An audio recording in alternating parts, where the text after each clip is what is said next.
Hey guys, what is going on? This is Travis P11. I'd like to welcome you back to the channel, and we are taking a couple of our AR-15s to the range today. Up on the top, we got a Daniel Defense DDM4A1 with a 14.5-inch barrel that's been pinned and welded by Daniel Defense out to 16 inches. And then down below, we have a true 16-inch barrel Palmetto State Armory AR-15. Now, differences between these two guns, we've got a carbine link gas system on the top and a mid-link gas system down below. They do feel a little bit different when you shoot them, but when you chronograph them, from what I've been told, the velocity difference going from a carbine to a mid-link gas system should not have much of an effect on the overall speeds and velocity of the ammo.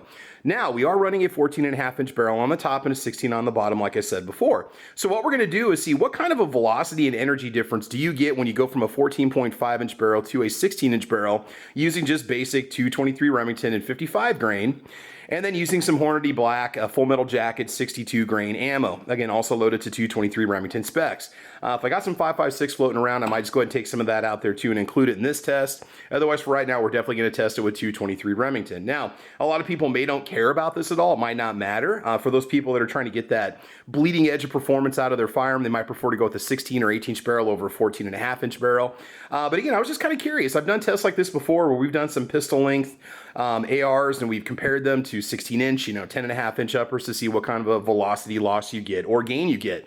So we're going to go and head out to the range. What we'll do some 5-shot groups through both guns with the 55 grain and the 62 grain. And then we'll give you an average velocity and then an average amount of energy between the 55 and 62 for both guns and see what is gained or what is lost when you go from 14.5 inches to 16 inches.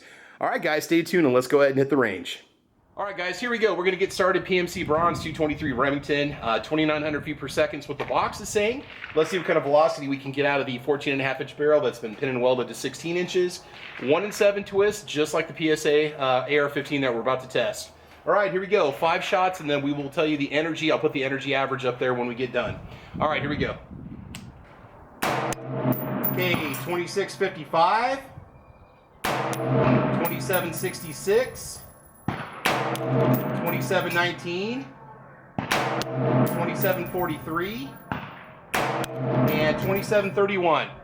All right, let's go ahead and switch over to the 62 grain, and we will see what kind of velocity that produces. Now, the box on that says 3,100 feet per second, and then we'll see what kind of energy loss we're dealing with here when it's all said and done with the 14.5-inch barrel. Again, 62 grain. 1 in 7 twist. All right, here we go. Hornady Black. This is the 62 grain.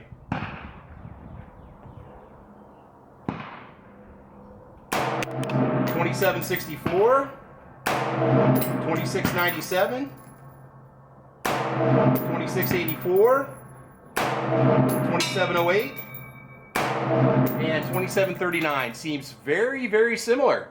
All right, let's go ahead and move on to the PSA 16-inch upper with the 1 in 7 twist. Here we go.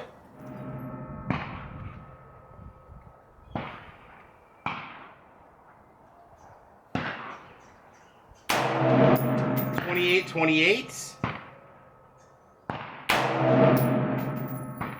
$27.92, $27.80. Last shot. Okay, 26.48. Interesting. All right. Okay, let's go ahead and run some 62 grain down the pipe and see what it does.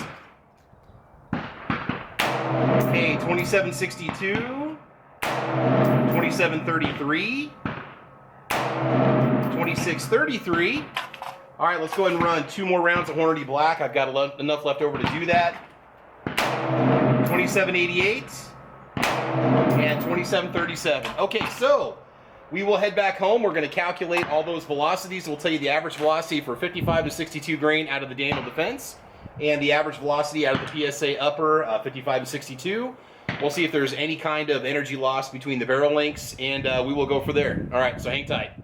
All right, guys, I'm going to try to get this in one take if at all possible. I've got the calculations and the data here. So here's what I can tell you. This is some interesting stuff. So out of a 16-inch upper PSA, 1 in 7 twist mid-link gas system, 55 grain 223 Remington, at the muzzle, more or less, right, is running 2,762 feet per second and produces 932 foot-pounds of energy.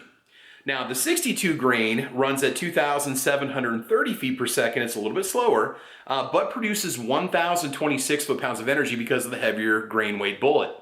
Now, when we switch over to the Daniel Defense Rifle, 14.5-inch barrel, pin and welded to 16, the 55 grain produces 2,702 feet per second, so 60 feet per second less than the 16-inch barrel, and 892 foot-pounds of energy, so roughly 40 foot-pounds of energy less than the 16-inch barrel.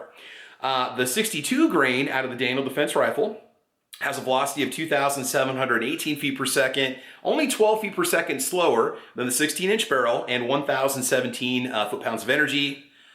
Roughly 9 foot-pounds of energy less, okay, overall than the 16-inch. So you are getting more velocity, you are getting more energy when you run out of a 16-inch barrel, okay? Now, the only thing you could argue here, unfortunately, I can only get 4 and not 5 chronograph readings out of the 55 grain 16-inch because we ran out of ammo. Which is fine, it's not the end of the world. You could argue and say, well, that's a huge point there, but I mean, overall, you can see that overall the speeds were higher in all the readings all the way across the board. All right, guys, so what does this tell us in the end? What do we need to know? So when you go from a 55 grain to a 62 grain round in the PSA 16-inch upper, you're gonna be gaining 92 foot-pounds of energy, which could be pretty substantial when you think about it.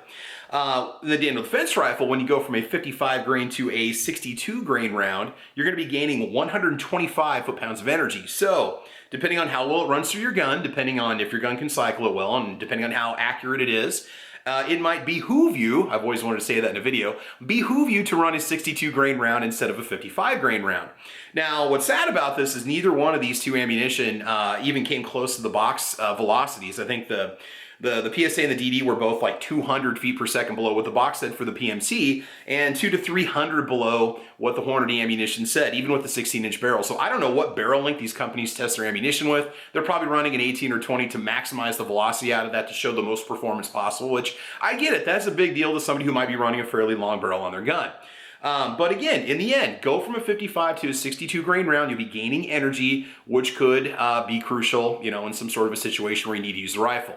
All right, so that's just something to think about for today, just something kind of fun to test out. I was really curious to see what the performance differences were. So yeah, overall, you could argue that the 1.5-inch longer barrel does make a little bit of a difference. Nothing real substantial. We're talking, you know, 40 to 50, maybe 60 feet per second, but that's it. But for some people, that can be, you know, the difference between hitting that target and not. All right, guys, so thanks for watching today. This is Travis P11. Please like and subscribe. Make sure you check out my podcast called Caliber Corner. We do that Saturday mornings at 8 a.m. over here on YouTube, 8 a.m. Central Time. We've done 270 some episodes at this point. We talk about everything, guns and ammo, the outdoors, anything and everything. So make sure you guys like and subscribe, and I want you guys to have fun. I want you to be safe, and as you know, we will talk to you soon. All right, take care and have a good one. Bye-bye.